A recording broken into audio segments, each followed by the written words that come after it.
saja kita masuk pada pembahasan pertama mengenai dengan pengertian keimanan. Iman artinya percaya. Menurut istilah, iman adalah membenarkan dan meyakinkan dengan hati, diucapkan dengan lisan, dan diamalkan dengan perbuatan. Ya, kita masuk pada pembahasan kedua mengenai dengan hadis tentang keimanan. Beritahulah kepadaku apa itu iman.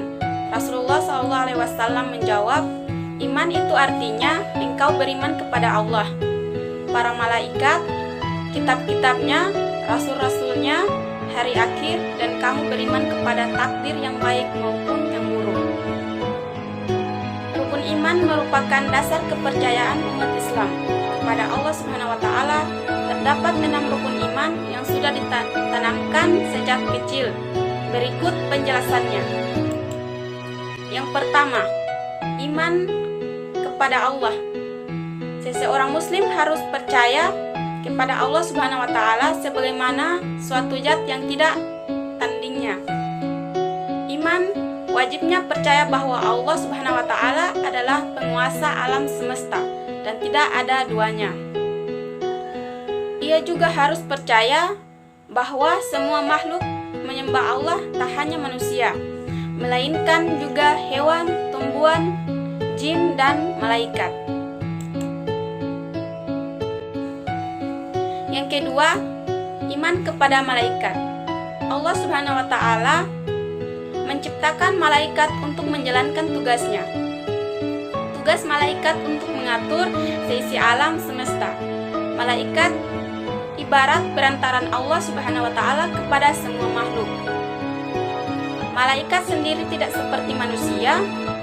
Mereka tak memiliki hawa nafsu, tak beranak, tak pula memiliki orang tua, dan tidak memiliki jenis kelamin. Hikmah beriman kepada malaikat adalah manusia bisa meneladani sifat malaikat yang patut dan taat kepada Allah Subhanahu wa Ta'ala. Selanjutnya kita masuk pada pembahasan ketiga mengenai dengan iman kepada kitab-kitabnya. Allah Subhanahu wa Ta'ala menyampaikan ajarannya melalui wahyu yang diturunkan lewat malaikat. Selanjutnya, malaikat akan menyampaikan wahyu tersebut kepada para rasul sehingga menjadi kitab. Dalam Islam, terdapat 4 kitab suci yang wajib kita imani, yaitu kitab Taurat, kitab Zabur, kitab Injil, dan terakhir adalah kitab Al-Quran. Kitab Taurat diturunkan kepada Nabi Musa, kitab Zabur diturunkan kepada Nabi Daud, kitab Injil diturunkan kepada Nabi Isa, dan kitab terakhir Al-Quran diturunkan kepada Nabi Muhammad SAW. Selanjutnya kita masuk pada pembahasan keempat mengenai dengan iman kepada Nabi dan Rasul. Selanjutnya, umat Islam wajib meyakini adanya Nabi dan Rasul. Total terdapat 25 Nabi yang dikenal dalam ajaran Islam. Sementara itu, Rasul adalah Nabi yang menerima wahyu secara langsung dari Allah Subhanahu wa Ta'ala lewat malaikat. Ada 10 malaikat yang kita kenal.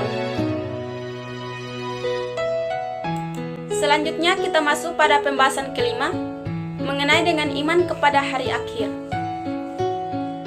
Umat muslim wajib mengimani adanya hari kiamat atau hari akhir.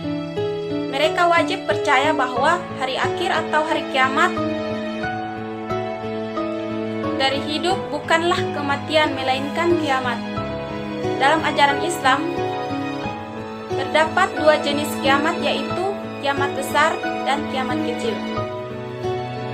Nantinya amal manusia akan ditimbang di akhirat untuk menentukan apakah ia termasuk golongan yang masuk surga atau masuk neraka. Selanjutnya kita masuk pada pembahasan ke-6 mengenai dengan iman kepada takdir. Yang terakhir adalah iman kepada takdir. Agama Islam mengenal adanya takdir, qada dan qadar. Umat Islam harus percaya bahwa takdir manusia telah ditetapkan oleh Allah Subhanahu wa taala. Qada berarti ketetapan, sebelum manusia lahir dan sebelum dunia tercipta. Allah sudah menciptakan ketetapan tentang hidup, kebaikan, keburukan, dan kematian. Sementara qadar berarti ketetapan atau kepastian Allah yang mengatur segala yang terjadi dan telah terjadi. Ya, ada juga disebutkan dalam Quran surat An-Nahl ayat 55 yang berbunyi, biarlah mereka mengingkari nikmat yang telah kami berikan kepada mereka, maka bersenang-senanglah kamu, kelak kamu akan mengetahui akibatnya. Quran surat An-Nahl ayat 55. Ya, itu saja